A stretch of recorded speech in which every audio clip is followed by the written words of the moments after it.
হবে, ওটা ভালো হবে। আচ্ছা দেখো এখানে এই টুলটা কি, এই টুলটার নাম হচ্ছে কি হ্যান্ড টুল। হ্যান্ড টুলটা আমাদের কি কাজে লাগে, কখন কাজে লাগে? এ দেখো, একটা পিকচারে যখন আমরা কাজ করব, মনে করো এই পিকচারটার কাজ করব, এই পিকচারটার কাজ করতে গেলে, এই পিকচারটার কাজ করতে গেলে দেখো এখানে দেখবো যে অনেকগুলো চাঁদ আছে না, এই চাঁদগুলোকে আমরা কি করব, আউট করব। তাহলে আমাদেরকে এটাকে জুম করতে হবে, এই পেজটাকে কি করতে হবে, জুম করতে হবে। তাহলে জুম করার জন্য তার পাশে যে টুলটা আছে এটাকে বলা হয় জুম, এই যে জুম টুল, ঠিক আছে। এখানে ক্লিক করলাম, কিংবা ওই যে শর্টকাট দেওয়া আছে জেড, জেড চাপ দিলেও চলে আসবে। যদি তোমার কিবোর্ডের কমান্ড ঠিক থাকে তাহলে কিন্তু চলে আসবে, আর যদি কমান্ড ঠিক না থাকে তাহলে কিন্তু আসবে না, ঠিক আছে। অর্থাৎ কন্ট্রোলটা বি দিতে হবে, কন্ট্রোল অ্যালার্ট বি দিলে তাহলে এটা কিন্তু চলে আসবে, ঠিক আছে।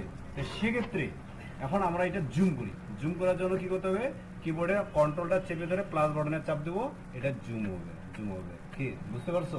জুম হচ্ছে। আর মাইনাস চাপ দিলে জুম আউট হবে, জুম আউট হচ্ছে, এই যে জুম আউট হচ্ছে।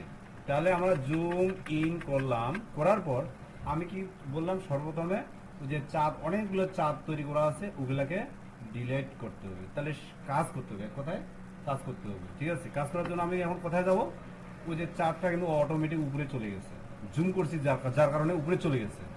এখন আমি কি করতে চাচ্ছি সেটা হচ্ছে কি, ওই এই পেজটাকে আছে, পেজটাকে একটু নিচে নামাবো। নিচে নামানোর জন্য কি করব, অবশ্যই এই যে হ্যান্ড টুলটা আছে না, এই হ্যান্ড টুলটাতে ক্লিক করব।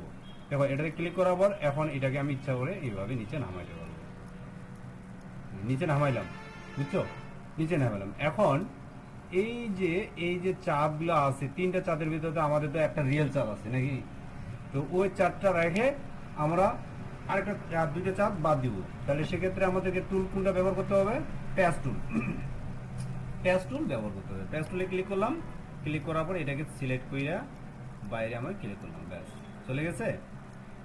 সিলেক্ট করলাম, বাইরে ক্লিক করলাম, ব্যাস প্যাচ টুল দিলাম। এখন আমি কি করব, কিবোর্ডে কন্ট্রোলটা চেপে ধরে মাইনাস বাটন চাপ দিব। ও দেখো আরো এদিকে আছে, আবার সিলেক্ট করে দিলাম, এভাবে সিলেক্ট করে এদিকে সরাই দিয়ে দিলাম, ব্যাস আবার দিলাম মাইনাস, ব্যাস হয়ে গেল, বুঝতে পারছো? তাহলে জুম টুল কিসের জন্য, পিকচারটাকে জুম ইন এবং জুম আউট করার জন্য জুম টুল।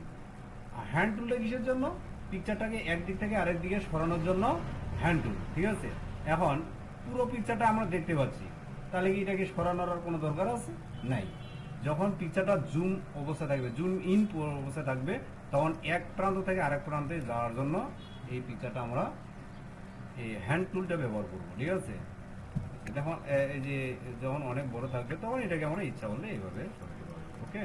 এই যে নিচে নামাইতে পারলাম, এদিকে সরাতে পারতেছি, এদিকে সরাতে, এই হচ্ছে হ্যান্ড টুলের কাজ, ওকে, ঠিক আছে।